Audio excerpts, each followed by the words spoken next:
Ako si Osi de Access Plaza. Tinanggap ko ang Panginoon noong 1989. Sa ngayon ay 36 years old na ako kay Lord. Nagsimula ang gawain dito sa Mamplaza noong 1989. Noong panahon na yon, nagtitinda ako ng puto sa bukid. Nakakasalubong ko si Pastor Cesar.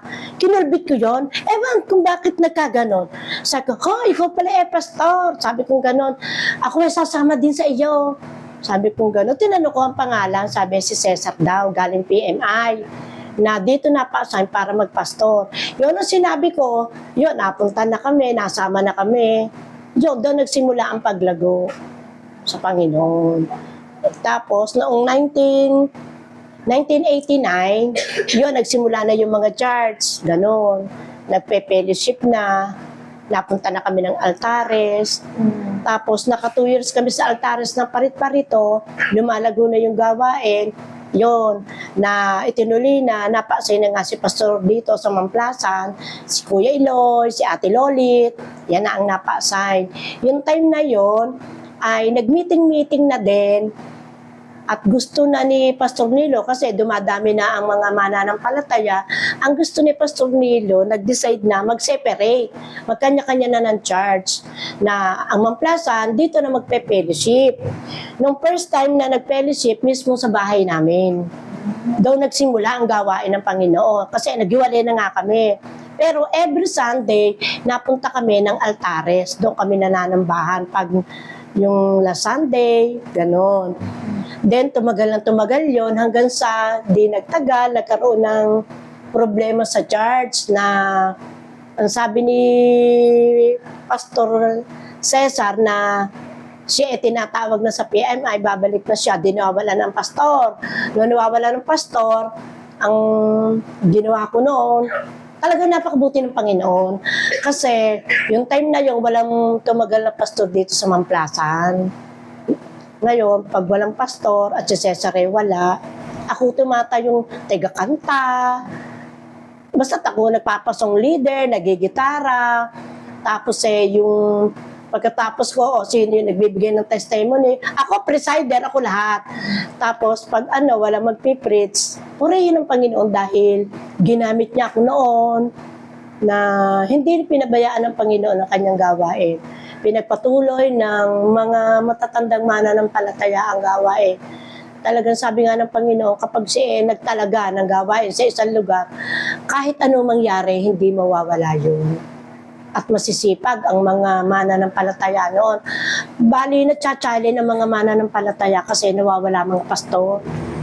Yun yun.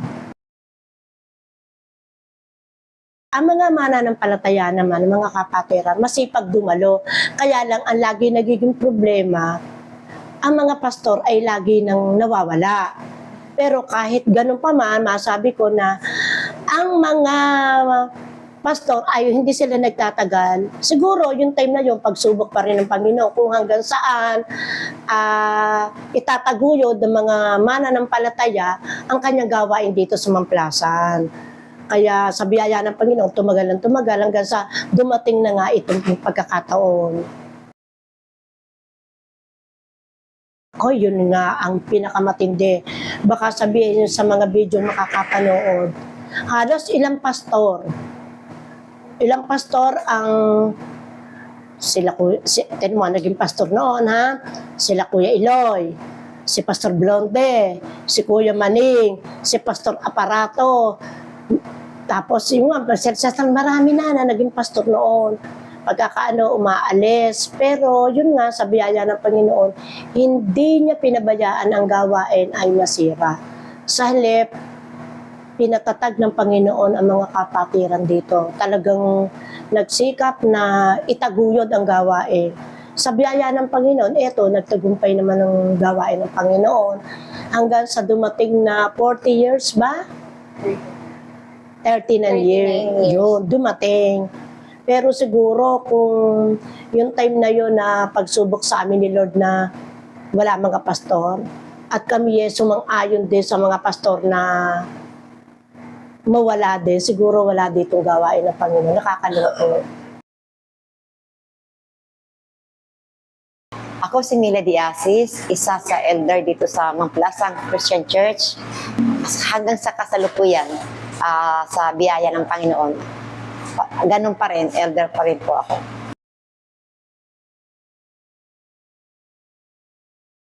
Noong unang itatag ang church dito sa amin sa Mamplasan, noong una, nagkakantahan lang kami nang wala kaming mga kahit gitara, kahit instrument.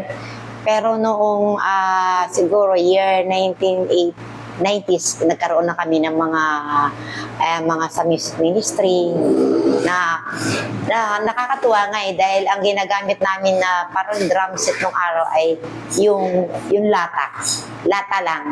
Masaya lang kami noon kahit lata lang ang ginagamit na drum. Pero noong sa biyaya ng Panginoon, binigyan kami ng pagpapala, nagkaroon kami ng unti-unting mga sa music ministry ng mga instrument. Yun. Ang nakikita ko lalo sa ngayon, nagkaroon tinuro kami ni pastor na mag-devotion. So lalo sa akin sarili, lalo ako nagiging matatag sa pananampalataya kasi sa araw-araw kong pag-devotion, ando doon yung natututunan, parang napapalapit ako lalo sa Panginoon. At sa ngayon, lalong napapasarap sa Panginoon dahil ginamit si Pastor Nelvin ng Panginoon para kami turuan ng SOD, para lalo kaming maraming matututunan patungkol sa salita ng Diyos. Para pag maghayag kami ng kanyang salita, marunong na kami ng yung talagang aayon sa kalooban ng Panginoon dapat naming ihayag. Kaya malaking pag-unlad sa aming pananampalataya na papasarap sa buhay ni Pastor Nelvin dahil ginamit siya para kami ay turuan.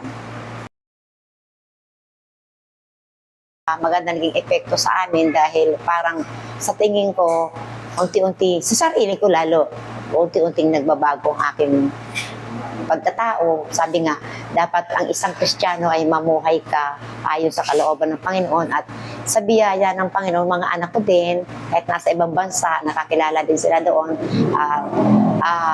Patuloy nila akong pinagpipray na patuloy akong maging matatag sa pananampalataya.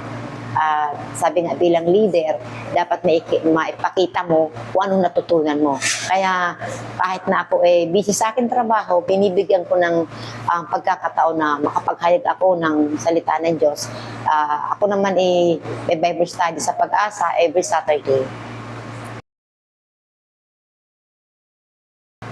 Ang hindi ko malimutan na experience ko sa mag-umpisa ng ako nakakilala sa Panginoon. Nung kami, mga 1990s yun, nag-outreach kami sa Timbao, sa Lakiwa. Minsan, kahit naulan, nalakad kami.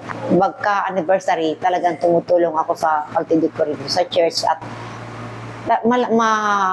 sa biyaya ng Panginoon, napakabuti ng Diyos. Nagagampanan ko lahat.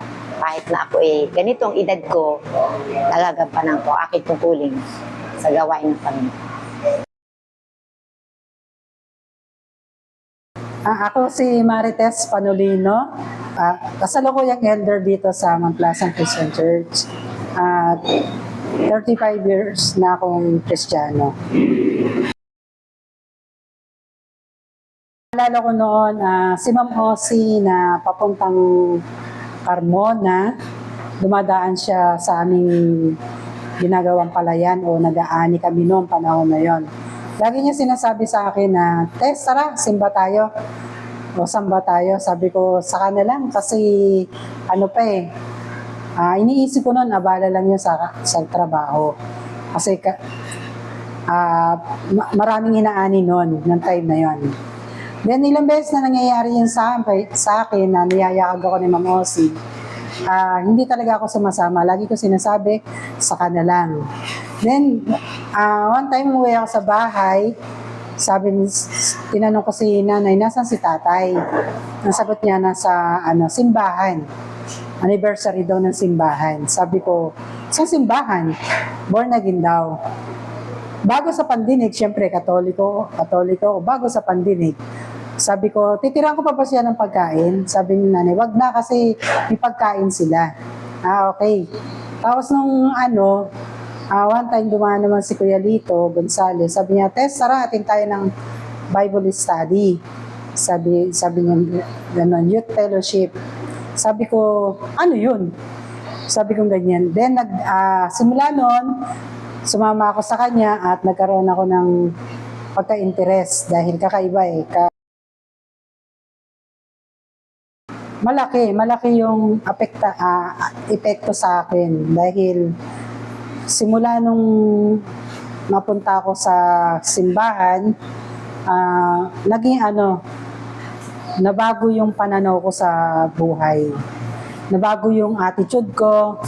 Kasi kung hindi siguro ako nakarating ng simbahan o nakakilala ko ang Panginoon, rebelde.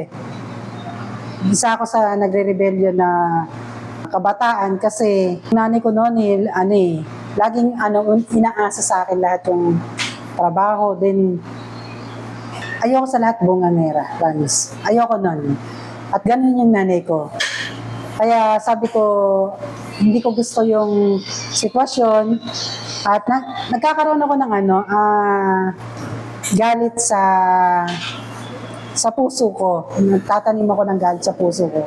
Na sinasabi ko, ayoko dito sa tahanan na to. Ayoko. Kasi parang ang malapit lang sa puso ko noon si tatay.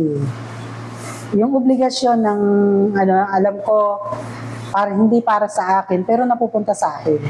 Kaya ayoko nun. Sabi ko, hindi ko ma-enjoy yung pagkabata kasi nag-aalaga ka ng bata, nagluluto ka sa na iniis ko, hindi katulad ng ibang bata na malayang gawin. Na kung yung maglaro, sa akin hindi trabaho bahay, bata tapos napapagalitan pa. Yung gano'n. Kaya lalaki akong rebelde. Pero malaki ang pinagbago ng spiritual ko nang nakilala ko ang Panginoon. Kasi sa message ng Panginoon, pinakita kung gaano kahalaga ang family. Pinakamalaking natutunan ko maging humble at patient, konti.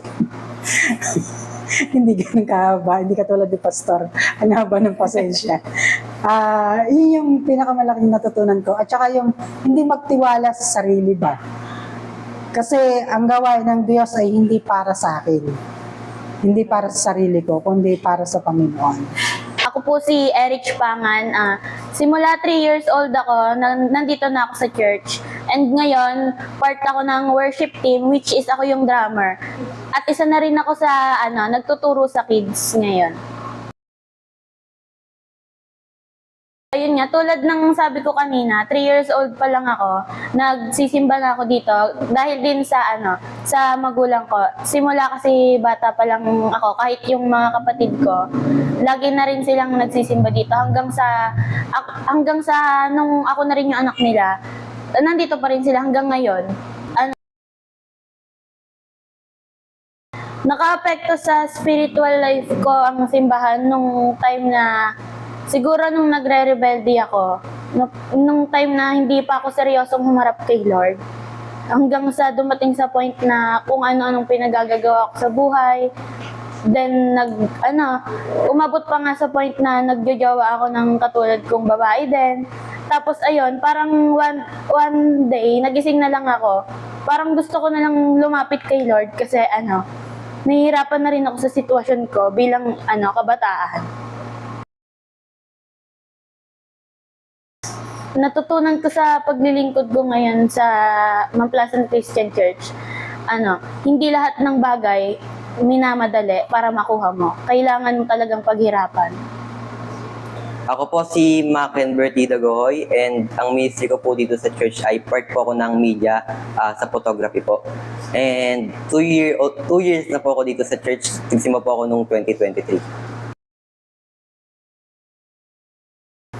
Actually, nung bata pa po ako, mga 4 years old po, nagisimba na po ako dito sa church, Kids Ministry, I think, tawag po doon ni BBS Athletics po.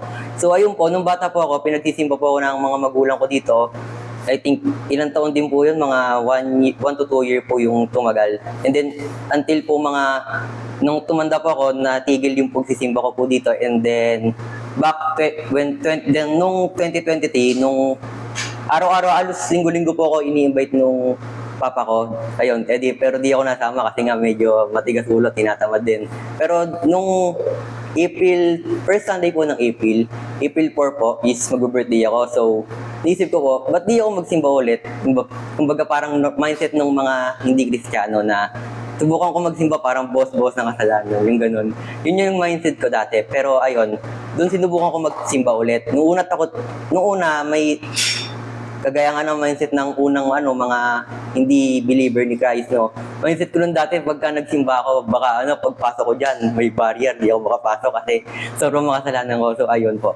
So, doon po nagsimula yung Christian journey ko, yung pagbalik. And then after po noon, nagtuloy-tuloy na po. Nung una medyo nahihiya pa nga po ako noon parang kumbaga nagsisimba po ako parang nahihiya na lang po ako, baga, nahihiyang hindi umaten. Pero habang tumatagal po, na-experience ko po yung grace ni Lord, na dito ko po nahanap yung happiness ko yung gano'n po. So, malaki po naging epekto ng ng church sa spiritual life ko po. Kasi, first of all po, nung una, bago po ako dumating dito, and wala po akong kaalam-alam about kay Christ, kung ano ba yung mga ginagawa ko, kung tama ba yon, kung nalulugod ba si Christ sa ginagawa ko. Actually, before that, malapit na po ako mga siguro yung taong di naniniwala sa Diyos, yung ganun. Malapit na ako maging ganun that time. Kaya nga grateful ako kay God na ayun, binalik ako ni Lord dito. And then, naging helpful sa akin yung pagsisimba dito, and then yung church, dahil nga nanumbalik yung, kumbaga yung paniniwala ko sa Diyos, yung faith ko sa Kanya, yung binalik ni Lord, ni-recover niya, and then, mas lalo pa akong lumago kay Christ dito. Marami akong mga natutunan, kung ano ba yung mga bagay na kinalulugod ni Christ, kung ano yung mga bagay na dapat kong gawin. And throughout na nakikilala ko si Christ, na nakikilala ko rin yung sarili ko, kung ano ba talaga yung mga nais ko, kung ano ba talaga yung mga ginagawa ko, kung ano yung meaning ng mga ginagawa ko, bakit ko yung ginagawa, kung tama ba yung mga yon. So ayun, naging helpful yon sa pagkilala kay Christ, and then sa pagkilala na rin sa sarili ko, and then sa pagsuko ng buhay ko kay Christ.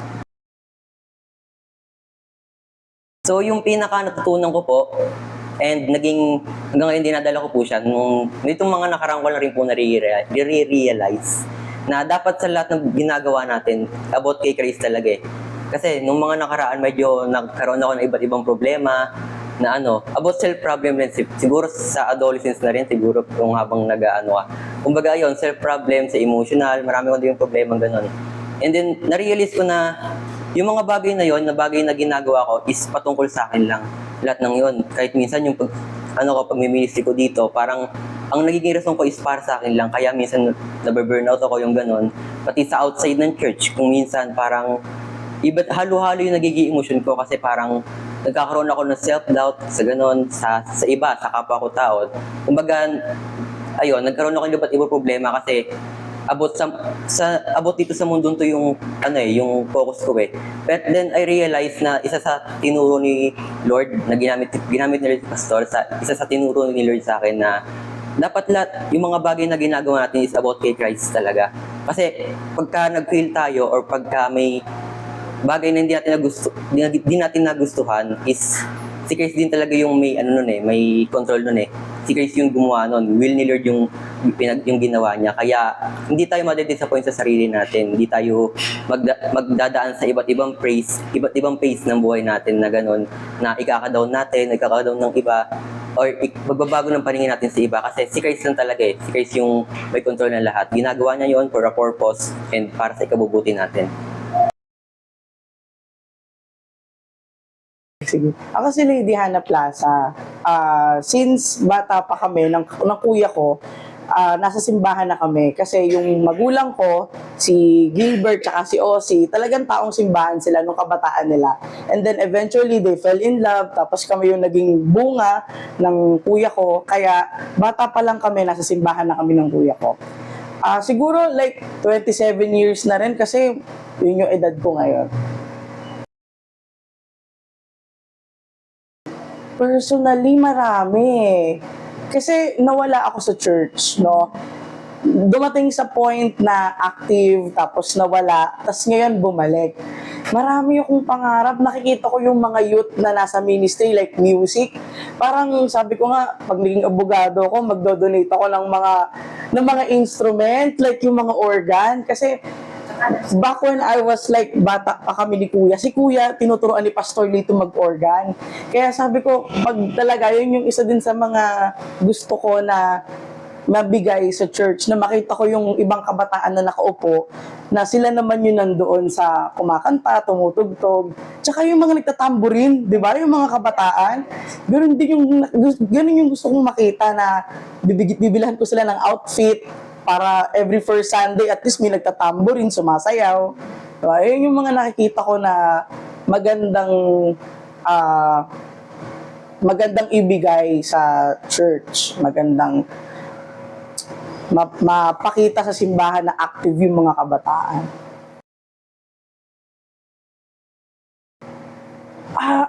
Gusto ko yung welcome sila. No, mahirap kasi pumasok sa isang organization or simbahan na feel mo na nalalefty ka. Na nafe-feel mo na kahit nandun ka, hindi ka welcome. Ayoko maranasan ng mga kabataan. Yung gusto ko yung welcome sila, na kahit hindi maayos yung itsura, at least welcome sila sa simbahan. Hi, I'm Kenshin Adriel B. Montañez. Mahigit 2 years na ako sa church na ito, at I'm a youth coordinator sa church na ito. So, simula akong makakilala noon, no, nung na-chat ko si Erica Gaviola nung naghahanap ako ng church dito sa Mamplasan.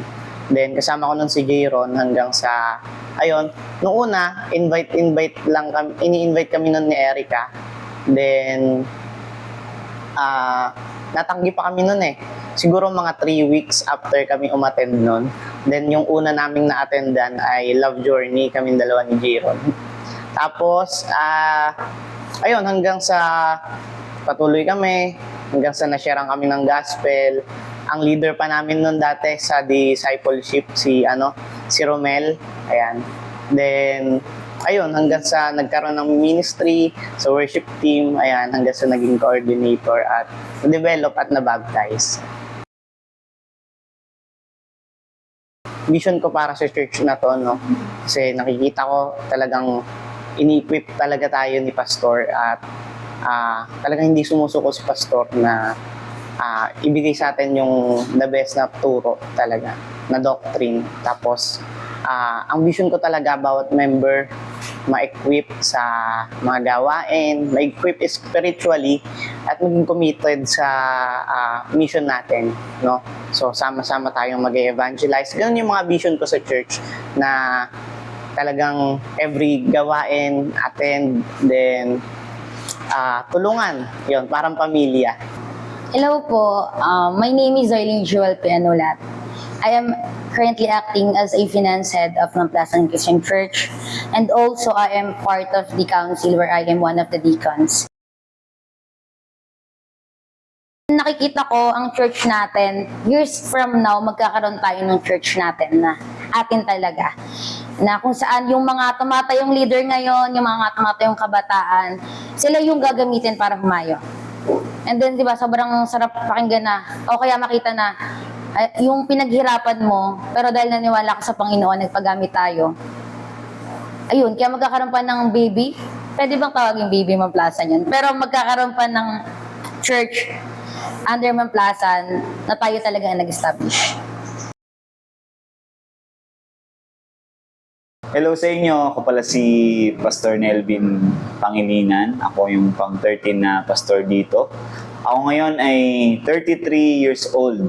So, ayun, masaya ako ngayon sa aking paglilingkod sa Panginoon. Though maraming mga struggle, of course. Pero salamat sa Panginoon dahil lahat naman yun nalalagpasan. Tinawag, paano ba ako tinawag ni Lord? Ako naramdaman ko yung calling ni Lord na ever since nung nakita ko yung need ng church. Of course, if there is a need, may kailangang ilagay na tao ang Panginoon para tugunan yung pangailangan. At nakita ko yun, na malinaw para sa akin yung bagay na yun. Kahit alam ko na kulang pa yung kakayanan ko, hindi pa ako ganun ka-equip, no? Pero matagal na rin naman ako naglilingkod sa Lord, and may pinagpastoran na ako even before pa ako mapunta dito sa Mount Pleasant Christian Church. And confident ako noon, hindi dahil sa skills or sa ability ko, but confident ako na malinaw sa akin yung tinig ng Panginoon na tinatawag niya ako para magpastor sa church nito. And nung sinabihan nga ako na ni Pastor Lito, para bang ina-expect ko na, parang ganun, parang na-prepare na talaga yung heart ko para doon. Kaya actually hindi na ako tinanong ni Pastor kung gusto kong magpastor eh. So sinabihan niya na ako yung ipapalit niya sa kanya. Hindi naging madali yung hindi naging madali yung journey ng pagtawag ng Panginoon. And I believe lahat naman ng nagpastor siguro, hindi naging madali yung journey, hindi laging smooth sailing yung pangyayaring ganun. Pero andun man yung struggle, ay ang pinakamahalaga sa lahat ay crystal clear yung calling ng Panginoon, and never ako nag-doubt na tinawag niya ako para magpastor. Though pinagdaanan ko din naman yun na sa mga part ng buhay ko na feeling ko tinawag ba talaga ako ni Lord. Pero every time, parang naisip ko lang yun, tapos kinabukasan paggising ko, wala na sa isip ko yun. Parang confirm ulit, parang ganun, malinaw na ulit. O, normal pala talaga sa atin, nagda-doubt. Pero iba ka talaga kasi pag si Lord yung nag-assure sa ating mga puso. So yun, ganun ko na-confirm yung calling sa akin ng Panginoon. Paano niya ako tinawag.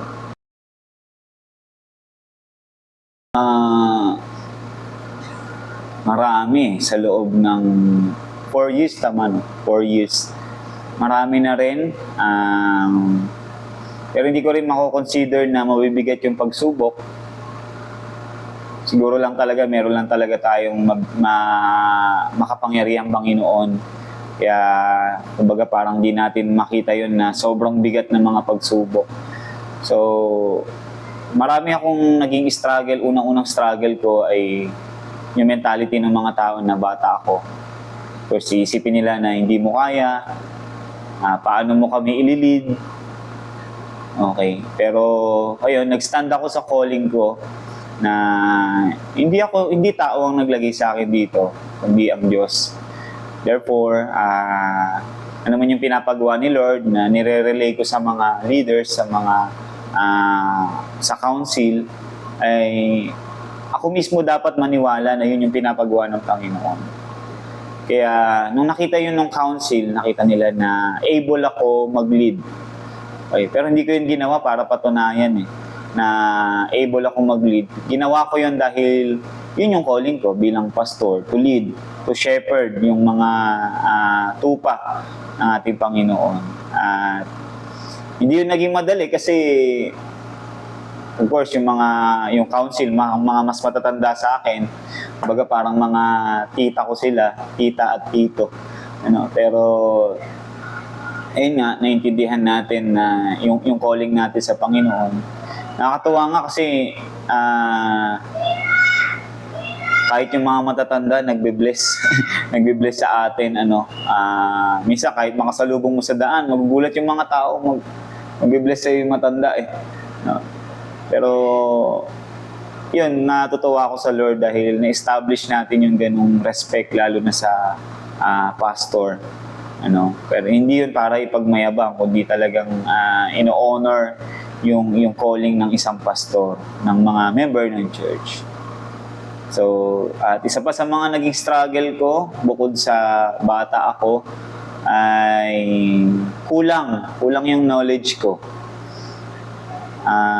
Although nakapagtapos ako ng Bible school, aminado ako na kulang yung knowledge ko para mag-handle ng church. So, lahat ng natututunan ko ngayon, it is all based sa experience na pinaranas ng Panginoon. The best teacher is yung experience na binigay ng Panginoon para sa atin. So, alam ko marami pa rin flaws, marami pa rin dapat ayusin, but nagpapasalamat ako sa Lord sa progress. Minsan, natutuwa tayo na makita yung result ng mga bagay. Parang doon pa lang tayo nagse-celebrate. But ako, natutunan ko na mag-celebrate during the progress. During the process. Ang vision ko sa church ay kagaya ng vision na nilatag natin sa church. Na ang vision natin ay makita ng multitudes of people na nagagather as family, nagagather as community, kung saan yung mga taong yon ay committed sa Panginoon, committed sa ministry. Yun yung ikaliligay ng puso ko. Noong una, ang gusto kong makita sa church ay malaking church or ano. Pero habang tumatagal ako, habang dinedevote ko yung sarili ko sa Panginoon, nakikita ko yung vision na nilalagay ni Lord sa puso ko ay magkakaroon ng Mamplasan Christian Church ng mga outreaches, which is in progress siya ngayon. I'm glad to say na may unti-unti may binibigay na sa ating lupa ang Lord sa Kanlalay, courtesy of Nanay Mila.